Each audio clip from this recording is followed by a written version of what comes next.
Mr. President, a few weeks ago, regulations enacted in the European Union went into effect that cover more than a dozen of the world's biggest tech platforms.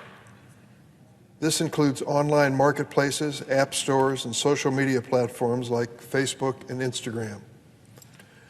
The European Union regulations addressed a host of harmful practices, including preventing targeted advertising, minimizing illegal content and hate speech, and most importantly, protecting kids from harmful content. If companies fail to comply in the European Union, they can be fined up to 6% of their annual global revenue. They can also be banned from operating in European Union countries. This shows that big tech can be regulated. It is possible to craft rules to protect our families without breaking the miracle of the internet. In contrast to what's happening in Europe, here in the United States, Congress has failed to regulate high tech.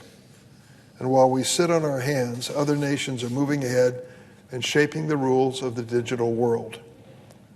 Worse than that, while we fail to act, children are left in harm's way. We can and we must regulate big tech to protect our kids. Let me tell you about one young man named Cornell Johnson. He's from Illinois. He's a man who preyed on 17 victims, ranging in age from 4 to 17 years old, located across 8 states. His tool of choice, Facebook. Johnson would set up profiles claiming to be a woman and then use these Facebook profiles to contact girls all over the country. First, he would entice these girls to send him sexually suggestive images of themselves in various stages of undress. Then he would use these images to coerce the victims into sending him sexually explicit content. He would threaten to post the nude pictures online unless the young victim submitted to his demands for still more explicit images. Horrifically, Johnson also directed his teenage victims to sexually abuse younger children in their household and send him the images. He was prosecuted and sentenced to 45 years in federal prison. Johnson was held accountable for his conduct. But what about Facebook? Johnson could not have committed his crimes without the social media platform. He could not have sexually exploited those 17 children in 8 different states. Yet our current law, as written, shields Facebook from any accountability for the role they played in making Cornell Johnson's crimes possible. Sadly, there are many examples where big tech is failing children in America. Earlier this year, the Wall Street Journal exposed how Instagram's algorithms are connecting pedophiles and guiding them to locations where they can purchase child sexual abuse material. The platform permitted speed searches with terms associated with child abuse so vile that I won't repeat them in this chamber. Senator Lindsey Graham and I wrote to Meta, Instagram's parent company, in June asking for answers to explain these algorithms. We're still waiting. On X, formerly known as Twitter, Elon Musk reinstated the account of a user who was banned for tweeting an image of a toddler being tortured. As of late July, that image had drawn more than 3 million views and 8,000 retweets. A study released in June found that Twitter failed to stop the uploading of copies of known child sexual abuse material, CSAM. The study also found that Twitter would sometimes allow accounts to remain active until they had uploaded CSAM multiple times. Elon Musk's claim of zero tolerance for child exploitation on his platform doesn't reflect the disturbing reality. Another company failing our children is Apple.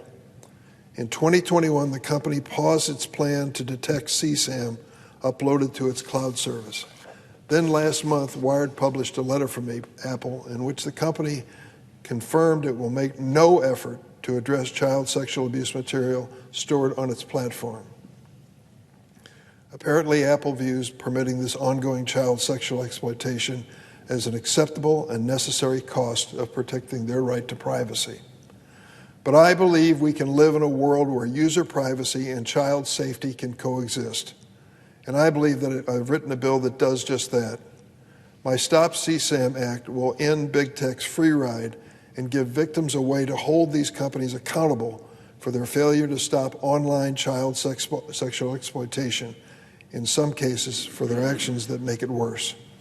Importantly, the bill achieves this goal in a manner that will avoid any unintended impact on technology that protects privacy. The Stop CSAM Act is a product of extensive consultations with stakeholders. It passed out of the Judiciary Committee, which I chair, unanimously. Every Democrat, every Republican supporting it. And I'm working to bring it to the floor. The Senate must act. Our failure to do so will preserve the status quo where our children are being sexually exploited online every single day. What a nightmare. As a father, mother, grandfather, grandmother, you think all the time, what are they looking at on those phones all day long? What's on those screens? What message is being sent to them? What is changing them from that experience? And what can I possibly do as a parent or grandparent to police what's going on there? We need to have the law on our side. Sure, I want to be certain to recognize the basic fundamental constitutional rights in our country, but I have to acknowledge as well we aren't doing anything at this point. The current law says that these platforms are not responsible for whatever they do or fail to do. It's a get-out-of-jail-free card completely, and it's been that way for decades. We've got to wake up to the reality of the years we live in and the reality of life and families across America. Even the most conscientious parents cannot know what is going on every hour of every day with children in these screens. Sexploitation, which I outlined here in detail, is happening. And what are we doing about it? If we're going to help Americans raise good kids, and we want them all to raise good kids, we've got to give them the tools and we've got to back them up with laws that say that we're going to take it seriously. The European Union has done it, so why not the United States of America? It's time for us to make progress in this area for the good of our children. I yield the floor.